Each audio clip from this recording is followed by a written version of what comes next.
Hey YouTube, today we're going to be looking at a little bit of a unique pistol here. And what we have here in front of us is a Sig P220 Elite Stainless Carry. And before we go any further, I'm going to show you that this Sig Sauer does not have anything in it, and we are clear to make this video. So I usually like to show things that are a little unique on this channel, and I don't show a lot of the modern ones unless they're something really unique about them. But I was looking at my stuff to see what I had that I figured people might be interested in, and I know I've showed a 220 on here before, but I've never shown this one. So this is a P220 Carry Elite, and this is in stainless steel. And they stopped making these things, I don't know, 5-6 years ago, maybe 7 years ago, and they are pretty tough to find. And what I like about this gun is this is kind of like having a Commander 1911. And I compare things like the Glock 19X. It has a full-size frame and a short slide. The frame size is full and the slide has been shortened, and that seems to be my favorite configuration with a semi-automatic gun. And that does not change with this one either. Now, this gun is pretty awesome, and this is chambered in, you guessed it folks, if you watch my channel you know I'm a 45 ACP guy, and that is what this is. It's just chambered in 45 ACP. Now, the Elite version, what Elite means is this is like the higher end one, and it features things like it has a Picatinny rail right here on the front, like if you want to attach a flashlight or something like that. And this is double action, single action, and what that means is you want to carry this thing, you would rack this slide like this, and there is no external safety on this. So the way you do this is this second lever right here, this is what they call a decocker. So you pull down on this and it decocks it, and that's how you would carry this in your holster. So it would be in a holster just like this, and when you draw this out, there's no releasing of safety or anything like there is on a 1911. Your first pull is just going to be double action, and then your second pull of the trigger is going to be single action. Now, one of the things that this thing features, which is very awesome on a Sig Sauer, is this what it has. This has what they call the short reset trigger. So what that means is, first of all, when you pull this trigger and you hold it here, the reset on this thing is so short. So I'm holding this trigger down, and here's your reset. That's as far as you need to go, and then you pull it again. There's absolutely no take up whatsoever. It is so crisp. This thing has probably the best trigger pull of any Sig Sauer that I've personally ever felt. Now, I have an older German-made P220, a full-size one, and maybe we'll do a comparison to it if I see that people are really interested in seeing stuff like this. But this thing is all American made on it. If you could see, this one's one of the ones that's made in the United States, and some of the differences in this is all stainless steel. It has the fancy front serrations on it and the rail underneath it. It's got checkering on the front of the trigger guard, and it's got checkering on the front strap of it. Now this gun is, I think it's a 3.9 inch barrel, and it has a full-size frame. It has a single stack magazine and it holds 8 rounds of 45 ACP. So essentially, if you were to carry this, you would be carrying around 9 rounds of 45 ACP. Now, they call this a carry, but this is a heavy gun, folks.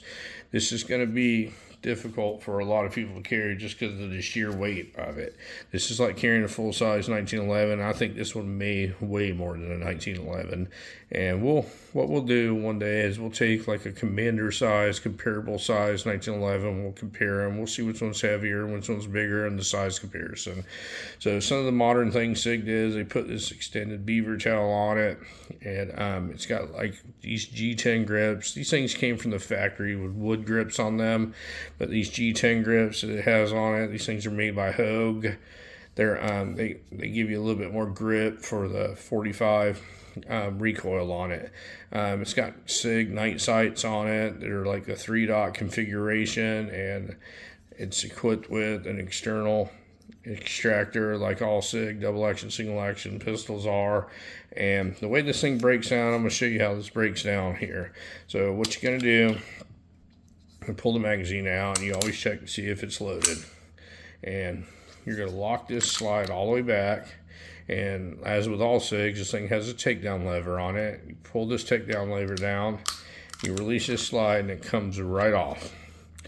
And you look on the inside, and it breaks down just like, pretty much like a striker fired gun. So you pull this apart, pull the spring out of it, and you pull the barrel out of it. So it's just a 3.9 inch 45 ACP barrel. It's got a polished feed ramp on it and everything like that. Their guide rods and their recoil spring. It has Sig's famous braided recoil spring on it, and they just tend to always work and never wear out. If you look at the machine work on this thing, it's absolutely phenomenal. And I'm going to show you some of the differences when we do a comparison on the older SIGs and the newer ones. Now, a lot of people talk about these collector people, how they like them, the old German ones, and I do have an older German one. It's not a West German one, but it is German made. And the front of the slide was actually put together in two pieces. It was actually welded on, and when you take it apart, you can see the weld mark. Well, that's not true on this one. This thing was machined out of one block of stainless steel, and I love stainless steel. Stainless steel is very resistant to rust and stuff like that if you were to carry that, and it's very cool. So let me show you the frame on it. Some of the work is done on the head. It's just a very well-made firearm, folks. There's no kind of burrs or anything like that on it. It's just very well-made, as you would expect from Sig Sauer. Sig Sauer usually makes really good stuff. So to put this back together, you just drop this barrel back in this thing, and you insert your recoil spring, and you press it down. Let me see if I can do this on camera without messing up, making myself look like a fool. And you insert it back in just like that, and you fish it over this slide here, the slide rails, pull it all the way back, lock it back, put your takedown lever back down, and you are back in business. Function test it, and you're good to go. Now, what everybody asks about a semi-automatic weapon is, how is the trigger on it? Well, this trigger is phenomenal, folks. This is not only a very well-made firearm, it's got an awesome trigger. So what we're going to do is we're going to pull this thing back, and I'm going to show you there's that much take-up on the single action, and I would say it's probably around 4.5 to 5 pounds, the trigger pull on this thing. The reset on it is ridiculous. So with this short reset trigger, that's all there is. The double action pull on it, I couldn't see it being more than about 9-10 pounds. Probably about 9 pounds on the double action. So it is a really smooth operating weapon. If you'll notice right here, there's not a lot of wobble or anything like that. And this slide works like it's on ball bearings. It's just a really smooth working firearm. So this would definitely be like if you were in the winter time or something like that, and you had bigger clothes on, you could definitely carry this around. But you just got to remember, this is going to be a lot heavier firearm than maybe one of the more modern polymer frames. But very well made firearm, very hard to find. These things are impossible to find. I mean, impossible. Before I did this video, I looked on Gunbroker, because I know a lot of people always ask how much it costs and stuff like that. I don't even see one for sale. There's not even one for sale. I saw one listed on another website somewhere else, and it was absolutely through the roof. So if you're a 45 guy, this is one of the ones I think you should probably look at getting. The problem's going to be finding it and what you have to pay for it when you find them, because they are pretty expensive. Anytime they stop making something that's really a really good firearm, usually they become scarce, and there's not a lot of them available, so that drives the price up. They weren't cheap to begin with. I believe the MSRP on these things was around $1,300 or $1,400 when they were still making them, and I imagine you probably have to pay a little bit more than that for one now, because you have to buy it on second hand. When you get stuff like that, you have to pay what somebody's asking. But very nice firearm. If you're a 45 guy, this is one you definitely got to look at. But if you have any questions on this Sig Sauer P220 Elite stainless feel free to ask. As always, I'm not an expert on these, but I will surely answer it if I can. If I can't answer it, I will find the answer for you. But thank you very much for watching my video today, folks. You folks have a great day.